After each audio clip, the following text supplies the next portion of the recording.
people talked about with the printing of Temple of Malady, Abrupt Decay would really have a, really put its stamp on this format, and it looks like it's done that. People were trying to play Abrupt Decay and Black Devotion back when the mana fixers were nonsense. So it's not surprising once you get a scry land that Black-Green starts becoming very prevalent. Probably shouldn't surprise you either that Abrupt Decay is a huge card in Modern and Legacy, so it only makes sense that a card would have an impact in Standard as well, right? Yeah, well, those formats are a little bit different. Things that trade up and are cheap are going to be better in Eternal formats because the games are so fast, but Abrupt Decay is just such an efficient, versatile, powerful removal spell. It's not surprising to see it all over the place. Temples to begin things here for each player, as Tyler Winn is going to play an Eidolon of the Great Revel. We saw him last weekend in Cincinnati employing 4 of these in his main deck instead of 4 copies of Ash Zealot. Last weekend, had a pretty good weekend before he picking up his second loss to Adam Yurchik. But now he's in the elimination round. He's your #1 seed, and he's attacking here with the Eidolon. If that thing gets in oftentimes 4 points of damage, somehow it's done its job, and it's gotten the first 2. You got to be happy with this opening if you're Tyler on the play here. Your Eidolon goes uncontested, deals 2, likely to deal at least 2 more.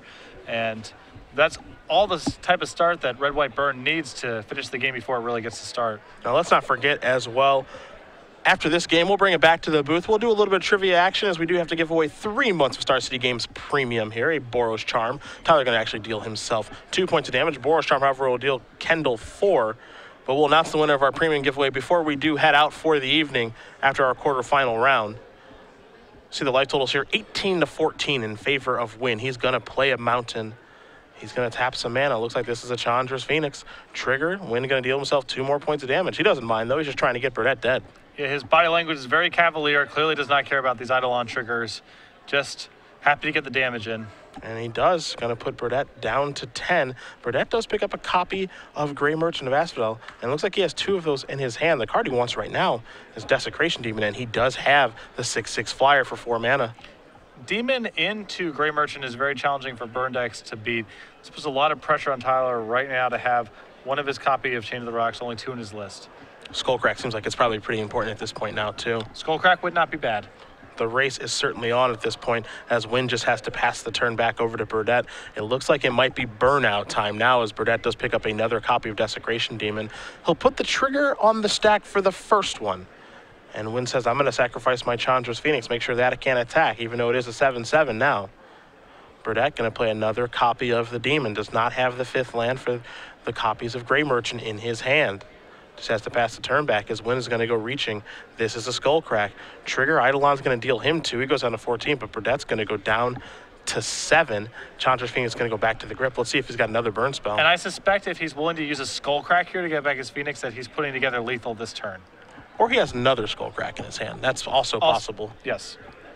But there's no way he would throw this away for non-lethal unless he had insurance. And, this is a game that I think is very important for Tyler to win. The game when he's on the play and sideboards haven't happened yet. He's gotten off to a really nice start here. You think about it, Burdette's first play was a Desecration Demon. Yes. So this is a game you got to feel that you got to win this one. Right, although, the Eidolon was causing Kendall all sorts of problems there. There was a Thoughtseize in his hand he was unwilling to cast because just too much damage with an Eidolon in play. I believe there may have been a Pack Rat in his hand as well, just not willing to deploy these cards into the face of Searing Blood and with an Eidolon on the table. Eidolon having an effect on this game. Now you see Winn, he's in the tank trying to figure out exactly how he can kill his opponent. Does not have a flurry of burn spells to get the job done, it looks like. So you can tell he's in a little bit of trouble. Desecration Demon does not take long to close a game out, my friend. And the burn deck does not have very much in the way of creatures to keep it pinned. No. Burdette going to untap. Now he's going to take a draw. See if he can find the 5th land. He does. It's a Mutavault. That's a huge draw there for Burdette. Although Tyler can sacrifice this Eidolon and it potentially unlocks quite a bit of his hand, or at least allows him to play a much more efficient game. And he is going to sacrifice the Eidolon, so Desecration Demon going to bite the dust. Actually going to let the big one through, which is a little bit surprising. It's possible this is a concession to Devour Flesh because he doesn't want to make one demon particularly large, but probably doesn't matter that much in the scheme of things. This game is going to be over one way or the other within a turn. And Burdette knows that Winn has a copy of Challenger's Phoenix in his hand that he chose not to deploy, so he's got to imagine that a lot of stuff is going to be flying at his head soon. And now Burdette's actually considering maybe not attacking with the demon. I think you almost have to at this point. Seems difficult not to, I'll say that. Yeah. it's just tough with that skull crack being thrown. There's a very strong implication that Tyler has more burn in hand and probably another skull crack as well. And he actually is not going to attack. And you see that Winn is going to fire off a skull crack here to put Burdette down to 4. And Burdette's just going to pass the turn back. Winn with a Magma Jet's going to put Burdette down to 2. He's just looking for one more burn spell to get the job done. And this deck has quite a bit of that. If he's leaving on top, that's going to be a quick game 1. Yeah, you got to imagine he's found it at this point. Quick untap, take a draw. There's a Magma Jet. That's going upstairs, and that's going to get the job done. Tyler Winn going to win game number 1 here over Kendall Burdette. Red-White Burn up a game over Black-Green Devotion. We'll take a look at the sideboards in a minute here. We're going to bring it back to the booth, however, because it is trivia time. Mr. Sullivan, you've got the rules. I've got the question. So I'm just going to ask you a question. You're going to tweet that answer at SCG Live, hashtag SCG Premium. Of the correct responders, one will be selected at random for 3 free months of Star City Games Premium content. It's about accuracy and not speed, so don't worry about submitting first. Just submit correctly. Also, please keep in mind that this contest is run at the sole discretion of StarCityGames.com. Twitch.tv is in no way affiliated with this giveaway. Question, we're going to take a look at Tyler Winn's deck list here. He's playing Red-White Burn, number 1 overall seed. Went 8-0 in the Swiss before drawing in the last round. His deck list is a little bit unconventional. He's got a card that draws cards in his deck. I believe it's a 2-of in there that you would not expect to see in a burn deck. So if you can name that 2-of card that actually draws cards in the burn deck, which is something it normally cannot do, hashtag the answer with the hashtag of SCG Premium. Make sure you are following at SCG Live. And again, we will announce the winner at the conclusion of our quarterfinal round here, where Tyler Winn is up a game very quickly against Black-Green Devotion. Seems like game 1 is heavily in his favor. I think heavily is strong, but definitely with the opening that his opponent had there, not really able to provide any resistance early on and getting hit by the Eidolon and then the Phoenix, that was all the advantage that Tyler needed to be able to finish out the game with his burn spells. And he's certainly not allowed to lose that game where the opponent's first play Desecration Demon. No, you got to win game 1. You got to win on the play, and with an opening as soft as the one he was playing against, you got to get that game. Yeah, that's what it feels like to me. We're going to head back to the match, take a look at the sideboards here. You're going to see Kendall Burdette with a Lifebane Zombie and Underworld Connections, a Devour Flesh, 2 Doomblades, 2 Golgari Charms, 2 Pharika's Cures, 2 Erebos God of that, of Vraska, 3 copies of Duress. I know you're a fan of Duress and Pharika's Cure in this matchup. The discard spells are so good. If he can just attrition away Tyler's hand, then he can win pretty easily with any large creature. The Pharika's Cure is, of course, also valuable as a life gain spell. Possibly he wants Golgari Charm as well, maybe as another answer to the Chain of Rocks, which is Tyler's only answer to a couple of really threatening cards that Kendall brings to the table, but certainly the Duresses and the Pharika's Cures are going to come in. I think the Devour Flesh is good as well. It's a reasonable removal spell against Tyler, and as you saw in that game, if Kendall had a Devour Flesh, he would have been able to kill his own Desecration Demon, gain a bunch of life, and win the game pretty easily as well. I've had Devour Flesh played against me to good effect when I've played Burn on both ends, both killing my creatures and being used as a life gain spell on the Black Devotion player. On the other side for Winn, up a game right now, still has not lost on the weekend. 4 copies of Fire Drinker Satyr, 2 Chain of the Rocks, a Dictate of the Twin Gods, 4 copies of Satyr Fire Dancer, 2 Wear and Tear, and 2 copies of Act of Treason. Fire Drinker Satyr is a card that we have seen people board in against this deck before. Vidianto Ajay is the person I think of the most who did that when we were in Los Angeles. Do you still like that game plan here? Well, he has 2 different paths he can try to take here. There is the first path, the conventional one, which is just bring in your Fire Drinker Satyrs and use that to supplement your Eidolons and Chandra's Phoenixes and try to get this early creature advantage. There's the other route that he can take, which is trying to bail on creatures altogether to strand Kendall's plethora of removal spells. This would involve removing Eidolon and Chandra's Phoenix and bringing in, say, 2 Chain of Rocks, the Dictate, the 2 Active Treasons. Maybe you had to leave in Chandra's Phoenix because he had enough cards to bring in, but those are the 2 paths. Given the fact that he can't bail on his creatures altogether, I anticipate that he'll bring in the Fire Drinker Satyrs. Probably wants the extra Chain of the Rocks as well because Desecration Demon is a hard creature to answer through burn spells. Active Treason is interesting to me.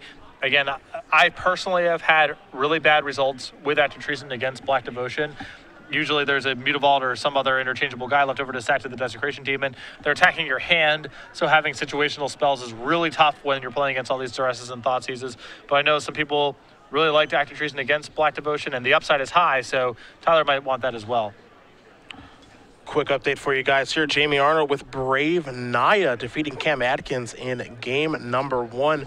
Brave Naya, the 3 seed. He was on the play. You felt that because Arnold was on the play, he'd have an advantage here, and he does take game 1 away from Atkins. Yeah, just and also the fact that, you know, if Cam was splashing black for Doomblade, I think the matchup is very different because his ultimate price and there's so many gold threats in the Brave Naya deck. I think the edge goes to Brave Naya. Again, and when we do have updates in our other matches, we'll let you guys know. Philip Dickman playing Black-Green Devotion against Jesse Butler, playing Red-White Burn. And then Alex Bertoncini with Black-Green Devotion. He's your 7 seed against Elliot Cannon, playing Jund Monsters, your 2 seed. Again, when we have updates, we'll let you guys know. We turn our attention back here, though, between Burdette and Winn. Winn did win game number 1, and all he does is win this weekend, apparently. He has had a lot of success this weekend and had a lot of success in Cincinnati as well.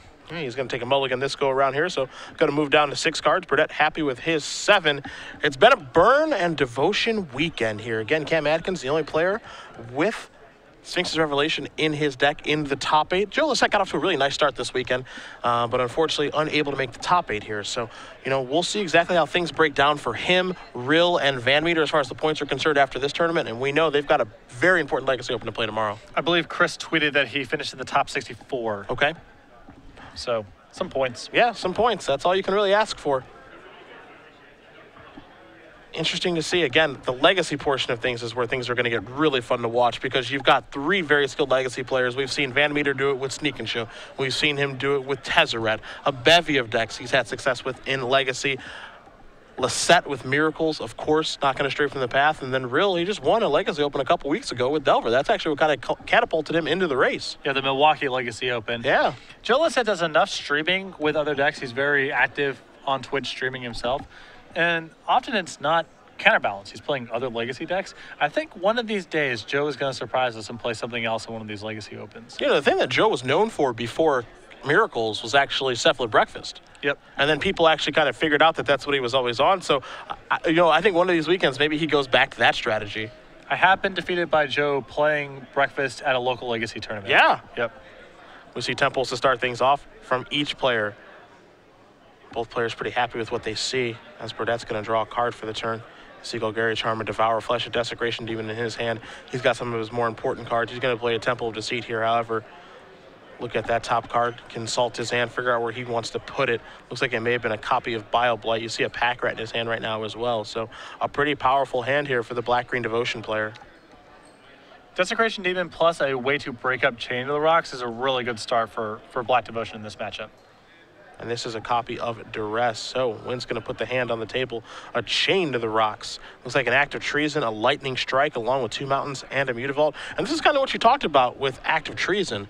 You know, it's there, but does it matter very much? Doesn't really seem like it. Kendall gets to take it the fraction of the time it's relevant and gets to play around it the majority of the time where it is not. Yeah. This was my experience. It seems, you know, you're imagining in your head, they tap out for Desecration Demon and you have Act of Treason and it's awesome. It rarely works out that way.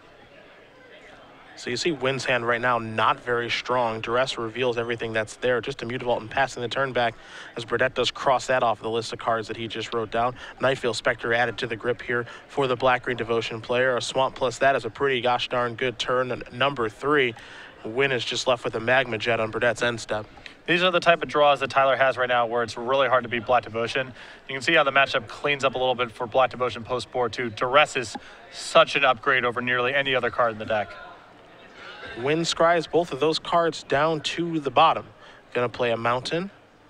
This is a Chain to the Rocks. Get the Spectre out of here. Can also attack with the Mutavault as well. That's exactly what he's gonna do. So Burdette's gonna go down to 16 before passing the turn back. Bile Blight the draw here for Kendall, and all he can do is pass the turn, so no turn for Desecration Demon. As Winn does draw another copy of Chain to the Rocks, he's gonna serve in with Mutavault, it looks like. A little bit risky here, I think. This is a really risky attack. If there's an Abrupt Decay or a Golgari Charm to blow up that Chain to the Rocks, then Nightveil Spectre gets out, gets to block the Mutavault. It's really bad for Tyler. And there is a Golgari Charm. And that is going to blow up the Chain of the Rocks. So this is where things get mighty ugly. Nightveil Spectre coming back in. It's time to ambush that Mutavault. And that's what it's going to get the chance to do. A huge turn there from Burdette.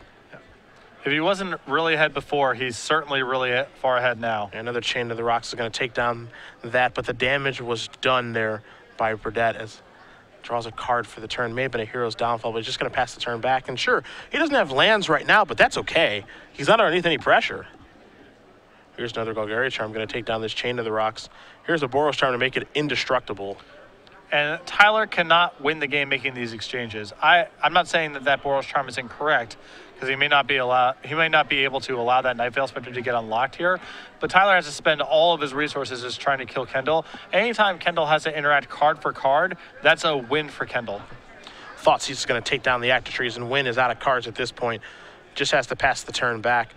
He's going to need a series of draws to get back in this one, and Mountain is not what he is looking for. Burdette going to draw a card. It's a copy of Doomblade. He's got a lot of removal in his deck after sideboard. Even though Tyler doesn't have that many creatures, it maybe that he just prioritizes making sure that he doesn't fall behind in tempo. Maybe he just wants to remove cards like Underworld Connections from his deck to make sure he's not taking incremental points of damage. Fire Drink Crusader going to bite the dust there from the Doomblade that Burdette picked up on the previous turn. Draws a Grey Merchant of Asphodel before passing the turn back. All Burdette needs is lands to be able to win this one. Let's see if he finds one. He does not. Picks up a Thoughtseize. This is pretty crazy. I mean, a 4th land and Desecration Demon comes out, and it's a pretty easy game. Going to fire for Thoughtseize. Burdette is at 12 now. Let's see what Winn has in his hand. It's just 2 lands. If Winn is able to run off a series of burn spells here. And this may be the type of game where Active Treason ends up being good, too. From this spot. Sacred Founder going to come into play tapped. Winn going to pass the turn back. I agree with you. Active Treason could be mighty fine here. There's an Overgrown Tomb. Dare play that untapped? That's really risky. I mean, then you're in a spot where Active Treason plus a 4 damage spell kills you, so. Winn draws his card. He's going to play a Mountain, just passes the turn back over to Burdette, who will take a draw. It's another copy of Grey Merchant. Here is Desecration Demon. Still risky to play the 6/6. Active Treason could be looming, as Winn's going to draw his card for the turn. Again, 2 copies in Tyler's sideboard. There's an Eidolon of the Great Revel, and just passing the turn back. Probably a sigh of relief there. Oh, absolutely. Kendall dodged the big bullet there. That was the one window for Active Treason to be good. Now he's probably in the clear. Although still, without the ability to play these Grey Merchants, it's still a little bit dangerous. See what Burdette wants to do in this turn. Did pick up a copy of Abrupt Decay. You can kind of see it after sideboard too. Chain of the Rocks, you know, it's a card that's supposed to have a big impact. Take care of Night Veil Spectre, take care of Desecration Demon, but you can't imagine it living very long. It's tough because the black-green Devotion deck is so overloaded removal, and you just don't have that many targets. You have to keep Chain of the Rock in because you don't really have much in the way of better alternatives, but it's very rare that you play Chain of the Rocks on something and it just sticks for the whole game. You saw BioBlade get cast on Eidolon of the Great Revel pre-combat, as here's a Chandra's Phoenix. The reason for that is to make sure that it couldn't sacrifice a Desecration Demon. Phoenix looking to get in the red zone here, but Burdette does have a copy of Abrupt Decay, and a Boros Charm is going to get cast here. It's likely targeting the Chain of the Rocks, making it indestructible, and so that the 2 damage could come across. Okay. It looked like Kendall was pointing the Abrupt Decay at the Chandra's Phoenix, and I was very curious about Tyler's use of Boros Charm there. Sure. But if it's targeting Chain of the Rocks, that makes much more sense. Burdette does draw a land for the turn. It is a Mutavault, and perfect land to draw here for him, as he's got plenty of black mana. That'll provide him with another attacker. We're going to put the Demon Trigger on the stack. In for 6 we go. Burdette's going to go down, Winn's going to go down to 8. Burdette's life total is likely moving up, though. And that is going to do it. Tyler Winn concedes immediately, as Grey Merchant of Asphodel is going to take it down here. Winn's hand wasn't great. He did have to mulligan that game, so not too surprising to see this one go to 3. A mulligan from Tyler plus a duress early from Kendall is kind of all that he needs if Tyler's hand is not very good. Mono Black doing what Mono Black does. Take your cards, kill your Desecration Demon. Now, this is much more dangerous on the play, especially if Tyler has a Fire Drink Crusader. Yep. Then that early momentum, Tyler might be able to carry the whole way through. But Kendall on the play has access to Doomblades and BioBlights and Golgari Charms to break up that draw, and so it's much less effective. So see both players going back to their sideboards here, see if anything will change for either player. Again, we do know that Jamie Arnold is up a game, Brave Nye up a game over Cam Atkins playing Esper. I'm not sure about Butler versus Dickman or Cannon versus Bertoncini. What we do know, 3 black-green Devotion decks in the top 8, 2 red-white burn decks. Not too surprised to see the Devotion deck really run over this tournament. This was our expectation coming in. I felt after Andrew Tenjum won in Cincinnati last week that the deck is so obvious. It's such an obvious week 1 deck that backed up by a tournament win that it was going to be all over the place here. And so 3 copies in the top 8, not surprising. We do know that Arnold and Atkins are going into game number 3 here. Cam able to tie things up. That'll put Jamie Arnold on the play for game 3. Brave Naya versus Esper Control over there. I know that's also our backup match, and hopefully we'll have the chance to jump over. But this match has been pretty good so far. Both decks doing what both decks want to do in each of the respective wins. Yeah, I was about to say, both games were pretty close to textbook. Even though in game 2, Kendall missed his 4th land drop for forever and made the game a little bit closer than it otherwise would have been, he basically executed what the Black Devotion deck wants to do here, which is get out in front, use some discard spells to gain information, and clear a path for a large threat. Even Night Veil Spectre is capable of doing a ton of damage, because once Night Veil turns over a mountain, now you're turning over a lot of removal spells and a lot of burn spells as well. So even it doesn't have to be just Desecration Demon, and it doesn't have to be just Grey Merchant. Even Night Veil Spectre is capable of doing some serious work. I wonder if Winn moves out Chain to the Rocks after sideboard. Seeing Abrupt Decay and Golgari Charm would make me want to not have that card in my deck after sideboard. The problem is he's got way too many different game plans he's trying to execute, and I guess he could cut Chain to the Rocks altogether, but then you're leaving yourself very exposed to Desecration Demon. That's cool. Hope they don't draw one. Sure. That's not a bad plan. Yeah. That's a reasonable path. It sounds ridiculous to say, but I don't want to go through this work of trying to beat Desecration Demon with Chain to the Rocks in my deck when I know my opponent. Chances are either they're taking it with a discard spell, because like they can just dress you in the first turn and carve a path. And if part of the path is, okay, Chain to the Rocks isn't going to do anything, then they'll just take that card.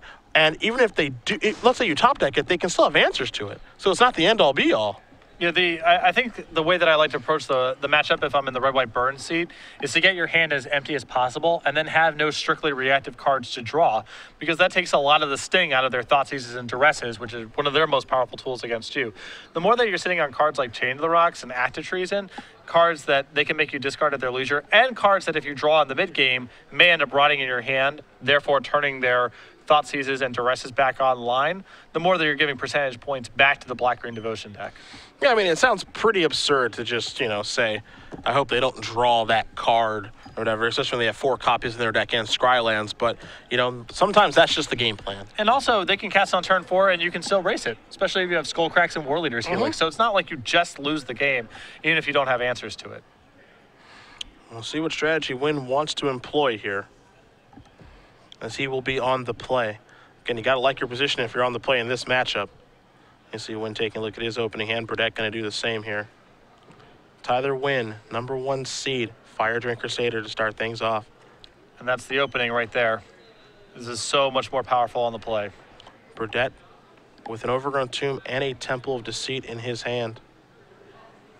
He's got a lot of power. I think his hand has a Freakish Cure and 2 Thoughtseizes, but he's got to be careful with how he sequences his lands. Make sure to minimize the amount of damage he's taking along the way. Temple's going to leave that card on top, pass the turn back. Winn going to draw a card. This is a mountain. We're going to see an attack here in just a moment. The question is this for 2 or 3?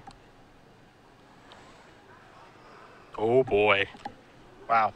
This is really good. Boy. This is really good against Freakish Cure and really bad against Bioblade. Okay, well, we're going to find out right now if this is going to be a game-winning play or a game-losing one.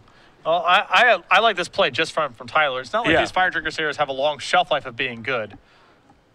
And if Kendall is just on Freakish Cure or just on Devour Flesh, this is an incredible opening for Tyler. Yeah. It's bad against only Bioblade, but you got to take a chance here. It looks like this is a cure. That's going to take care of Fire Drain Crusader. Winn's going to take 2 from that, of course. The Jackal Pup type effect, and Burdette's going to gain 2, but you got to be happy with this. And that's why it's a good calculated risk from Tyler. Imagine Tyler just says attack you, pump, and Kendall goes untap, Freakish Cure you. The game's probably over. Tyler's too far behind. So even though it looks like Tyler is just being unnecessarily risky, I think he's doing a better job playing around other cards by playing the game this way. Temple of Triumph puts the top card to the bottom. Tyler's going to attack here. He's going to trigger this, so he's going to deal 5 points of damage, but that's going to go down to 15. These Fire Drain Crusaders are so powerful post-board. 15, not 16. Let's see what Burdette has to do on his 3rd turn of the game. And these are all small wins because Kendall spends his entire turn using a removal spell. Playing a removal spell rather. Tyler gets to hit again, and he's not casting the burn spells in his hand. That's the critical piece of all of this. All of his resources are still left over. Winn should be at 17 from the Fire Drinker activation. The grip of Lightning Strike, Magma Jet, and Boros Charm. Good ones all around. Yep. I mean, probably had to take Boros Charm here because it's just all about mana ratio to damage at this stage. It's kind of appealing to take Jet because that one scries. I think Lightning Strike is the one that's, farthest away from taking. Yeah, I think you had to take Boros Charm here. I think I'm with you, just because it deals the most damage. I mean, again, the only reason that Jet's appealing is because it can smooth out the draws for the next couple of turns. No, Magma Jet's good here, but it's also possible that Tyler's just going to spend all of his mana dumping into Fire Drinker Satyr for the foreseeable future. It's realistic. Quick update for you guys. Jesse Butler, red, white, burn, moving on. Defeats Philip Dickman, playing Black-Green Devotion. 2-1, and he'll be playing the winner of this match. As an Overgrown Tomb, looks like it came into play untapped, and it's going to take down a Fire Drinker Satyr. 11 is exactly what Burdette is at. Here is a Temple of Triumph. That card stays on top very quickly for Winn. The question now is, do you attack for 2 or 3, Patrick? It just depends on if Tyler knows he has lethal in his hand here. If he doesn't have lethal next turn for sure, then you just pump. Leave your resources left over. Make Kendall answer this Fire Drinker Satyr, and then start casting your spells. Oh, that's what he did. He did pump. Attacks for 3, puts Burdette down to 8. You saw Burdette draw another copy of Thoughtseize. He's got a Hero's Downfall, Devour Flesh, and looks like a Nightveil Spectre over there. Not the best hand we've ever seen. There is the 2-3. Lightning Strike can take care of that if Winn wants to. Yeah, that Lightning Strike might be reserved for the Dome, though. I don't think you can spend your turn casting Nightveil Spectre. There's a Lightning Strike. This turn's just too bad for Kendall. You could have cast Hero's Downfall and gotten the same output here, except Tyler had the option of doing something else if he felt so inclined. A pump and an attack for 3 is going to put Burdette down to 5. Remember, Winn kept the top card of his deck on top the previous turn with the Temple, as Burdette draws a Temple of his own. And we know that Winn has a Magma Jet in his hand. Burdette going to take a look at the top card here, figure out where he wants to go, and it's going to go on the bottom. Does he dare cast the Thoughtseize? I don't think he can do that. But even if Kendall gets out from under this board, his hand doesn't allow him to proceed anywhere. He has no Grey Merchant, no Desecration Demon, just removal spells in his hand. So he's at the mercy of Tyler's draws here. You see, he put the Thoughtseize in the front of his hand. He's considering it. His hand right now is 2 Thoughtseizes, a Hero's Downfall, and a Devour Flesh. Powerful cards to be sure, but Thoughtseize when you're at 5 life, not where you want to be. Not at all. And he is going to fire it off. He's going to go down to 3. Let's see what he's looking at. A Lightning Strike and a Magma Jet. So I guess you take Lightning Strike and then hope that Magma Jet doesn't find anything for quite a few turns. You don't have much of a choice. You have to take the strike as you are at 3. Devour Flesh to Fire Drinker Satyr. And hope for the best. It's not pretty. It is what it is. Yeah. For those of you wondering at home, Duress is much better post-board than Thoughtseize. Winn going to draw a card here. He'll attack. He's going to pump, and Burdette is going to cast a Devour Flesh. This is a Boros Charm, and that is a player. Moving on. Tyler Winn, the #1 seed with Red White Burn, does defeat Kendall Burdette 2-1. Black-Green Devotion has been dispatched, not once but twice, and we'll have a Burn mirror in the semifinals on that side of the bracket. So guaranteed to have a Red White Burn deck in the finals. Pretty impressive stuff. Both the builds are a little bit different from one another. The mirror match has its awkwardness to it, but they will be squaring off tomorrow morning. A bit of charm, too. It's always fun to just see players just throw their cards at each other and see who gets it done first. Yeah. Congratulations to Tyler Winn, still undefeated on the weekend. 8-0-1, and the Swiss wins this quarterfinal matchup over Mr. Burdette. How good were Fire Drinker Satyrs post-board? Really good. Really good. Really good. Really good. It's this tough thing against Mono Black Devotion or Black Green Devotion because, you don't want to have exactly one threat to their one answer spell. You either want to overwhelm the removal, which Tyler was able to do, even though Kendall had all the spells, he didn't have enough time to deploy it efficiently, or you want to strand them with removal spells in your hand. The problem